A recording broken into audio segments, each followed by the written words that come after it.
हरे कृष्णा। तो नए वीडियो में आप सभी का स्वागत है। आप सोच रहे हो कि मैं कहाँ हूँ ना, कपड़ा लेके आया हूँ सुखाने। सीढ़ी पे चढ़ के थक गया, 4 फ्लोर ऊपर। तो जब हम मम्मी पापा के साथ में रहते हैं, कपड़ा धुला धुलाया मिल जाता है, खुद धो खुद सुखाओ। इसलिए मैं क्या करता हूँ, पूरे हफ्ते का कपड़ा रखता हूँ एक एक पहन के। सैटरडे को शाम को भिगो देता हूँ और संडे को सुबह सुबह उठ के सबसे पहले कपड़ा ही धोना रहता है। चलो आज का दिन संडे है तो देखते हैं कहाँ जाते हैं। कुछ प्लान तो है नहीं, बट स्टिल कहीं तो जाएंगे और आप लोग को दर्शन कराएंगे। बोलो वृंदावन धाम की जय।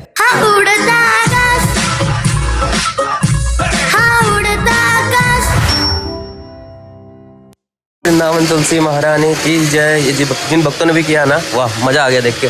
चलो पहले चप्पल उतार ले भैया। जगत गुरु श्रील प्रभुपाद की जय। तो जस्ट अभी फ्री हुआ, पूरा बर्तन कपड़े ये सब धो धागे, फिर मैं बोला चलो अब मंदिर जाते भाई, अब आपको दर्शन कराते हैं। जगत गुरु श्रील प्रभुपाद की जय। Thank you Prabhupada, thank you. Hare Krishna. और आप लोग को एक इम्पॉर्टेंट चीज़ बताता हूँ, अगर आप लोग को किसी को ये चाहिए तो आप यहाँ से ले सकते हो। मैं आप लोग को बताता हूँ, रुको पहले प्रभुपाद के दर्शन कर ले, यहाँ से चलते हैं। जय प्रभुपाद, जय प्रभुपाद, प्रभुपाद जय प्रभुपाद, जय श्रील प्रभुपाद। जगत गुरु श्रील प्रभुपाद की जय। मीठी मीठी धूप है और ठंडी भी नॉर्मल है, मतलब मैं टी शर्ट पे हूँ तो आप समझ जाओ कितनी ठंडी होगी। ज़्यादा ठंडी भी नहीं है। और चलो श्याम सुंदर के दर्शन करते हैं। संडे है पर इतना भीड़ नहीं है जितना एक्सपेक्टेड होना चाहिए संडे के दिन, उतना नहीं है। चलो पहले हम प्रणाम करते हैं और उसके बाद दर्शन। तो जस्ट मेरे भगवान के दर्शन हो गए। और एक मजे की बात बताता हूँ, वहाँ पे एक छोटा बच्चा था, उसकी मम्मी उसके पापा। तो उसकी मम्मी वीडियो निकाल रहे थे तो छोटा बच्चा बोलता है mummy no photo no video, क्योंकि वहाँ पे लिखा है कि मम्मी बोलते अरे छोड़। बच्चा फिर से बोलता अरे no mummy this is wrong. फिर मेरे को ऐसा समझ में आया कि यार देखो बच्चा कितना अवेयर है, पर उसकी माँ बोलती है नहीं ले सकते। बोलो यमुना महारानी की जय। तो मैंने सोचा क्यों ना आज सुबह सुबह ही आ जाए यमुना महारानी के दर्शन करने। क्या सुंदर लग रहा है। जय हो। यहाँ पे भक्त लोग कितने हैं, यमुना महारानी पे दूध अर्पण कर रहे हैं। अच्छा लग रहा है देख के ये। जय हो। लड्डू को प्रणाम कर लेते हैं। हाँ तो मैं आप लोगों को ये बताने वाला था कि हमें से बहुत सारे लोग होते हैं जिनको एक अच्छे जपमाला की ज़रूरत होती है, तो कहाँ से ले सकते हैं अच्छा, किफ़ायती, सस्ता, नॉर्मल, बढ़िया। तो ये वाला जो मेरा बैग देख रहे हो, ये मेरे को नेहा सिंह ने दिया है। तो अगर आप में से किसी को चाहिए तो आप नेहा सिंह को इंस्टाग्राम पे मैसेज कर सकते हो, वो आपको बढ़िया से बना के आपके घर पे कुरियर करवा देंगे। तो बहुत अच्छी क्वालिटी है, मतलब आप देखो इसमें मेरा नाम भी लिखा है, उड़ता आकाश, अनंत धाम दास, तो बहुत सारी चीज़ें लिखी हुई है। तो आप में से किसी को चाहिए तो आप उनसे इंस्टाग्राम पे मैसेज करके आप उनसे ले सकते हो।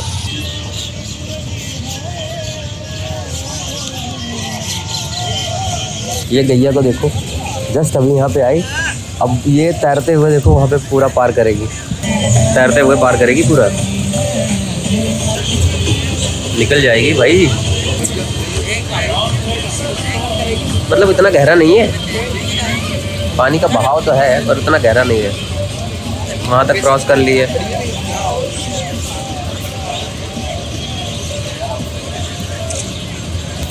मैं देख रहा हूँ कि कितनी जल्दी वो क्रॉस करेगी, पर अब तो कर ही लेगी, ऑलमोस्ट तो क्रॉस ही कर लिया उसने।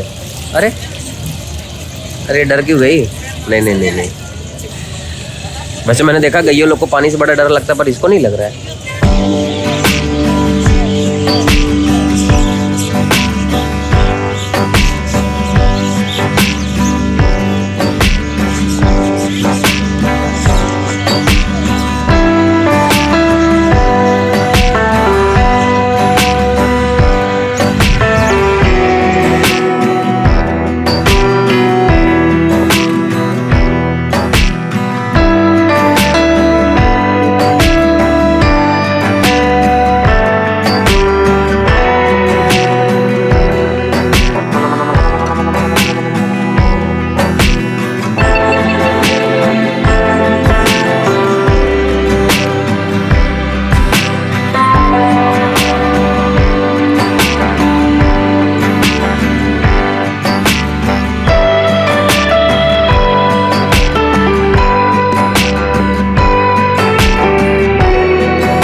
ये जो आनंद ले रहा है ना, ये आनंद सिर्फ भाग्य से मिलता है। भले ये कुत्ते के शरीर में बड़े बड़े भाग्य से मिलता है। लोगों के पास लाखों करोड़ों रुपए रहेंगे, फिर वो ऐसा यमुना के तट पे ऐसा आनंद नहीं पाता होगा। आराम से सोया है, कोई चिंता नहीं, बट फिर भी देखो आनंद आ रहा है ना देख के। इनको देख के भी हम बहुत सारी चीजें सीख लेंगे। और वो शुगर किधर गया?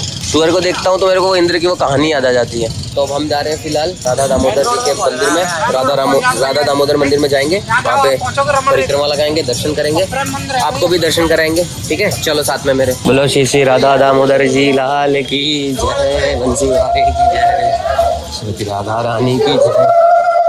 चलो भैया, ऐसा कहते हैं कि जो इस मंदिर पर 4 परिक्रमा लगाते हैं उनके गिरिराज परिक्रमा के बराबर है। हरे कृष्णा, कैसे हो? तो 4 परिक्रमा भी लगाएंगे, और वैसे तो मैं मेरे गिरिराज जी की परिक्रमा कर लिया हूँ। चलो मेरे साथ में। जय राधा दामोदर राधे। चलो जय हो राधा दामोदर लाल की जय। पहले प्रणाम करते हैं।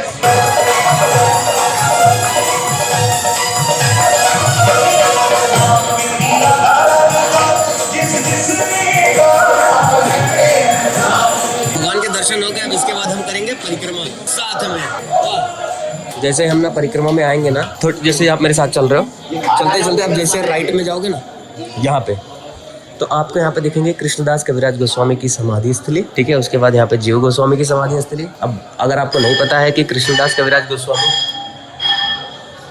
कौन है तो आपको पता करना चाहिए, जीव गोस्वामी कौन है ये भी हमें पता होना चाहिए।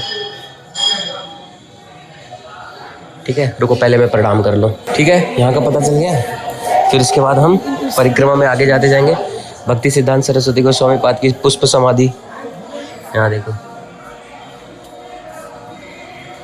ठीक है, तो इसमें मतलब आप राधा दामोदर मंदिर में आओगे ना, ये जितने भी समाधि है सब एक उन्नत कोटि के संत, साधु, भक्त, इन सब की समाधि है। तो हम लोग बहुत फॉर्चुनेट है कि हम ये सारी चीजें देख पा रहे हैं। राधे राधे। ठीक है, ये बाबा जी को जब भी आप आओगे ना, हमेशा पाओगे कि पुस्तक अध्ययन कर रहे हैं। तो हम लोग ना बहुत फॉर्चुनेट है कि हम लोग ये सारी चीजें अभी देख पा रहे हैं। आप भी मेरे साथ चलते रहो। जय हो। यहाँ पे चैतन्य महाप्रभु के दर्शन करेंगे, भी बहुत बढ़िया विग्रह बना दिया है महाप्रभु का। तो यहाँ पे आप देखोगे रूप गोस्वामी की जपमाला है, वहाँ पे उनकी वो है, यहाँ पे चैतन्य महाप्रभु भजन कुटीर। जय हो। जय श्री कृष्ण चैतन्य प्रभु नित्यानंद, श्री अद्वैत गदाधर श्रीवास आदि गौर भक्त वृंदा। हम अपने परिक्रमा को आगे बढ़ाएंगे और फिर हम यहाँ से धीरे धीरे धीरे धीरे आगे की तरफ बढ़ेंगे तो श्रील प्रभुपाद के भजन कुटीर में पहुंच जाएंगे। श्रील प्रभुपाद एक बार कहते थे कि मैं अपने ना इस कक्ष में हमेशा निवास करूंगा। देखो यहाँ पे लिखा भी है, देखो ना। तो श्रील प्रभुपाद यहाँ से वहां पे देखते थे विंडो से। तो हम श्रील प्रभुपाद के रूम में जाएंगे। अभी आरती होगी इसलिए बंद हो गया पर्दा। आओ मेरे साथ।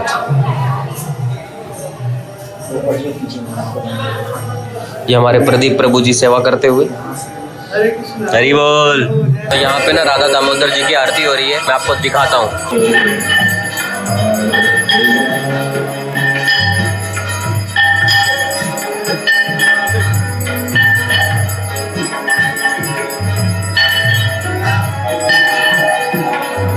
चलो आरती के बाद अब चले कहीं और। अब देखते कहाँ जाएंगे, अभी तो कुछ आइडिया नहीं है, बट स्टिल तो राधा दामोदर लाल की जय। हाँ, तो जस्ट अभी मैं घर पे आया तो मैंने सोचा कि क्यों ना चलो अभी से हम भागवतम पढ़ लें। तो हम लोग क्या पढ़ रहे थे, याद है कुछ? हम लोग पढ़ रहे थे कि जो माता है देवती, उन्होंने हिंदू सरोवर में स्नान कर लिया है। स्नान करने के लिए वो पानी में सिर्फ डुबकी लगाई है। तो पानी के अंदर वो क्या क्या देखती है? उसने सरोवर के अंदर एक घर में 1000 कन्याएं देखी, जो सब की सब अपनी किशोरावस्था में थी और कमलों के समान सुगंधित थी। उसे देखकर वो तरुणियां सहसा उठ खड़ी हुई और हाथ जोड़कर कहा, हम आपकी दासियां हैं, कृपया करके बताइए हम आपके लिए क्या करें। जब सरोवर के अंदर उस बड़े घर में मैले वस्त्र पहने देवती यह सोच रही थी कि वो क्या करे, तो कंदर्म मुनि ने अपनी योग शक्ति से 1000 दासियां सेवा करने हेतु उत्पन्न कर दी। वे जल के भीतर देवती के समक्ष प्रकट हुई और दासियों के रूप में आज्ञा के लिए प्रतीक्षा करने लगी। देवती के प्रति अत्यंत सम्मान प्रदर्शित करने वाली कन्या उसे बाहर लाई और बहुमूल्य तेलों तथा उपटनों को लगाकर नहलाया और उसे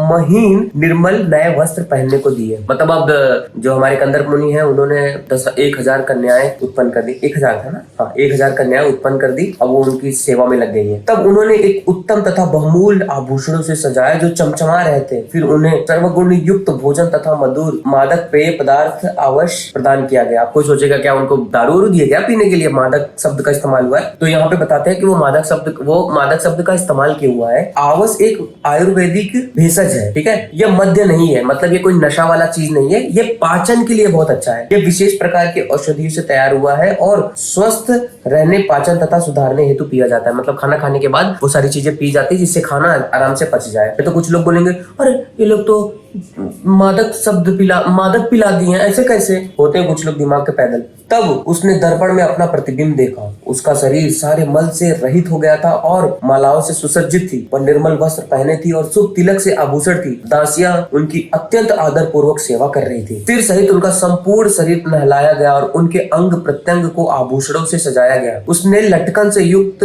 खास हार हुमेलू पहना था। उनकी कलाइयों में चूड़ियां और एड़ियों में सोने के कनखते पायल थे। यह कृत्य सिर स्नानम शब्द अर्थात शास्त्र से नित्य कर्मों से लिया गया है, जिनमें स्त्रियों को प्रतिदिन गर्दन तक स्नान करने की अनुमति है। प्रतिदिन सिर के बालों को धोने की आवश्यकता नहीं है क्योंकि बाल गीले रहने से ठंड पकड़ सकती है। अतः सामान्य रूप से महिलाओं को गले तक स्नान करने का विधान है और कुछ विशेष अवसरों पर ही वे पूर्ण स्नान करती हैं। इस अवसर पर देवती ने पूर्ण स्नान किया था और अपने केशों को ठीक से धोया। जब स्त्री सामान्य स्नान करती है तो उसे मल स्नान कहते हैं, किंतु जब वो सिर सहित पूर्ण स्नान करती है तो उसे सिर स्नान कहते हैं। ऐसे अवसर पर सिर में बहुत अधिक तेल लगता है। स्मृति शास्त्र के टीकाकरण का यह आदेश है। अब ये कहाँ लिखा है कि स्त्रियां, बहुत लोग बोलते हैं ना स्त्रियों को पूरा नहाना चाहिए, बाल गीला रहे, ऐसा रहे, तो स्मृति शास्त्र में ये लिखा गया है। तो आपके लिए एक रेफरेंस रहेगा कि बहुत सारी माताएं होती है वो इसी कितने नीचे स्नान कर लेंगी, बाल रोज रोज थोड़ी धोते हैं। उसने कमर में अनेक रत्नों से जड़ित होने की करधनी पहन रखी थी और वह बहुमूल्य मोतियों का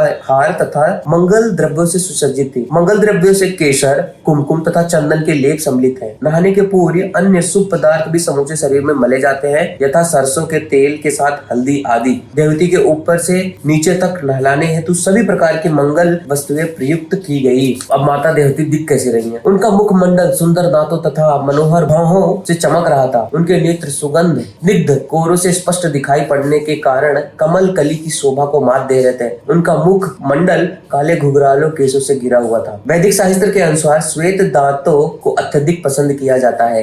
जब बच्चे दांत जिनका पीला होता है ना, उसको पसंद नहीं किया जाता है। वैदिक शास्त्र में ऐसा लिखा है। देवती के श्वेत दांतों से उनकी मुख की सुंदरता बढ़ गई, इसलिए रोज ब्रश करना चाहिए भाई। और वह कमल पुष्प के समान दिखाई लगने लगे। जब मुखमंडल अत्यंत आकर्षित लगता है तो नेत्रों की तुलना कमल दलों से और मुखार बिंदु की उपमा कमल पुष्प से की जाती है। जब उसने ऋषियों के अग्रण्य अपने परम प्रिय पति कंदर्प मुनि का स्मरण किया तो उनकी समस्त दासियां सहित वहां प्रकट हो गए जहां मुनि थे। इस श्लोक से लगता है कि प्रारंभ में देवती अपने आप को मैली कुचैली तथा बेढंगे वस्त्र धारण किए समझती थी। जब उसके पति ने उसे सरोवर में प्रवेश करने को कहा तो उसे दासियां दिखी जिन्होंने उनकी देखभाल की। यह सब जल के भीतर हुआ और जो ही उसने अपने प्रिय पति कंदर्प मुनि का स्मरण किया वह तुरंत ही उनके समक्ष उपस्थित हो गए। ये कुछ शक्तियां हैं जो सिद्ध योगी प्राप्त करते हैं। वे इच्छा अनुसार कुछ भी कर सकते हैं। जिनके पास सिद्ध होते हैं ना, जिनके पास इतना शक्ति होती है वो कुछ भी कर सकते हैं। अपने पति की उपस्थिति में अपने चारों ओर 1000 दासियों को देखकर और पति की योग शक्ति देखकर वो चकित रह गई। मतलब उनको होने का भाई ये सब क्या है। देवती ने प्रत्येक वस्तु की चमत्कारिक ढंग से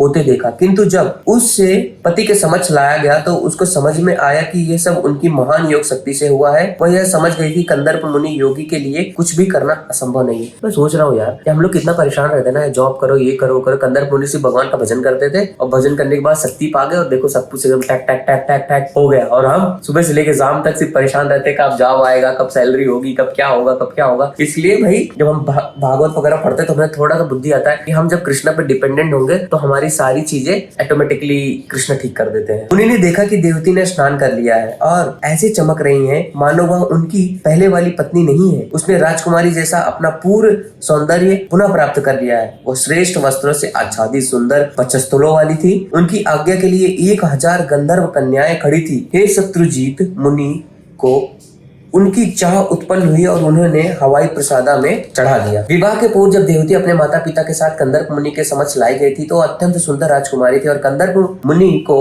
उनके पूर्ण सौंदर्य का स्मरण न था, किंतु विवाह के बाद जब मुनि की सेवा में लग गई तो उन्हें एक राजकुमारी की भांति अपने शरीर की देखभाल नहीं की, क्योंकि वह उनके लिए कोई साधन नहीं था। वो पति के साथ कुटी में रहकर उनकी सेवा करने लगी थी, जिससे उनका राजसी सौंदर्य जाता रहा और वह एक समान स्त्री की तरह रहने लगी। लेकिन जब कंदर्प मुनि की यौगिक शक्ति की आज्ञा से गंधर्व कन्याओं ने उन्हें स्नान कराया तो उन्हें पुनः पूर्व का सौंदर्य प्राप्त हो गया। अब आगे बढ़ते हैं। अपनी प्रिय तथा अनुरुक्त हुए प्रतीत होने तथा गंधर्व कन्याओं द्वारा सेवित होने पर मुनि की महिमा कम नहीं हुई, क्योंकि उनको अपनी आत्मा पर नियंत्रण प्राप्त था। वो हवाई प्रसादा में कंदर्प मुनि अपनी प्रिया के साथ इस प्रकार सुशोभित हो रहे थे मानो आकाश में नक्षत्रों के बीच वो चंद्रमा हो जिसमें रात्रि के जलाशयों में कमुदनियां खिलती हो। वाओ! चूंकि यह प्रसादा मतलब क्या था, मैंने बताया था कल, भवन। चूंकि वह प्रसादा आकाश में था, अतः इस श्लोक में पूर्ण चंद्रमा तथा नक्षत्रों की उपमा अत्यंत सुंदर है। कंदर्प मुनि पूर्ण चंद्रमा जैसे लग रहे थे और उनकी पत्नी देवती चारों ओर एकत्र कन्याओं नक्षत्रों के समान थी। पूर्णिमा की रात्रि में नक्षत्र तथा चंद्रमा मिलकर सुंदर नक्षत्र समूह की रचना करते हैं, उसी प्रकार आकाश में स्थित उस प्रकार की कंदर्प मुनि गंधर्व कन्याओं से घिरे हुई अपनी सुंदर पत्नियों के साथ नक्षत्रों से घिरे हुए समान दिखाई पड़ रहे थे। अब वो बैठ गए हैं, अब वो आगे की तरफ ट्रेवल करने वाले हैं। उस हवाई प्रसादा में आरूढ़ होकर वे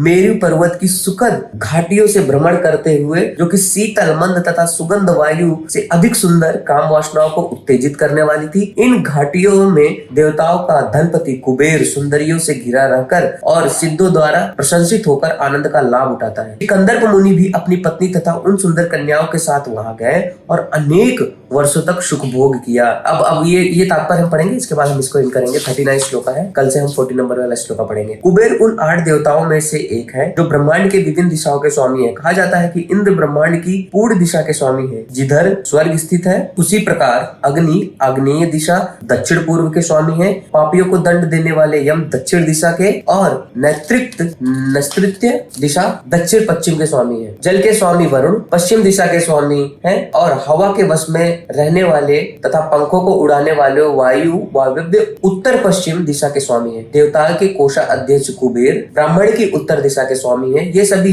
देवता सूर्य तथा पृथ्वी के मध्य कहीं पर स्थित मेरु पर्वत की घाटी में आनंद लेते हैं, मतलब मेरु पर्वत में कहीं तो रहते हैं। श्री कंदर्प मुनि ने इस हवाई प्रसादा से 8 दिशाओं की यात्रा की, जिसका नियंत्रण विभिन्न देवता करते हैं। देवताओं के भांति वे भी मेरु पर्वत में विहार करने लगे। जब कोई मनुष्य तरुण सुंदरियों से घिरा हो तो काम वासना का जागृत होना स्वाभाविक है। श्री कंदर्प मुनि को भी उत्तेजना हुई और वे वर्षों तक अपनी पत्नी के साथ विहार करते रहे, किंतु उसमें एक काम व्यापार की सिद्धि को प्रशंसा है, क्योंकि उनका उद्देश्य विश्व कल्याण हेतु एक उत्तम संतान उत्पन्न करना था। इसलिए बताते हैं कि यह देखो, एक लाइन बहुत अच्छी लिखी है यहाँ पे कि जब कोई किसी स्त्री के साथ में रहता है तो उसमें काम वासना जाग जाती है। इसलिए एक व्यक्ति को चाहिए कि भाई, मतलब जाहिर सी बात है लड़कों को भी और लड़कियों के लिए भी, कि थोड़ा दूर रहे, क्योंकि आग और बटर, मैंने एक जगह पे पढ़ रहा था, बताते हैं अगर आग और बटर एक जगह रहेगा तो वो मेल्ट होगा ही होगा। तो बुद्धिमान बने, सतर्क रहे। यहाँ पे तो ये विश्व कल्याण की बातें हो रही है। विश्व कल्याण के लिए वो एक संतान चाहते थे और आज हम खुद के कल्याण के लिए भी कुछ नहीं कर रहे, तो बुद्धि का इस्तेमाल करें और आगे बढ़े। हाँ, तो जस्ट अभी मैं ना भागवतम पढ़ने के बाद सो गया। मैं भूल गया कि मुझे शाम को सेवा में भी आना है, तो जस्ट अभी मेरी आंख खोली, मैं भाग के आया और 10 मिनट है मेरे पास, सेवा भी स्टार्ट होगी। हाँ, मुझे बस एक छोटी सी चीज पूछनी थी। कोई व्यक्ति है जो विदेश से इंडिया आ रहा है क्या, मतलब बेसिकली वृंदावन आ रहा है क्या? अगर वृंदावन आ रहा है तो प्लीज आप मुझे बता दो। मुझे एक छोटी सी चीज मंगवानी है वहां से, तो मैं उसका पैसा दूंगा,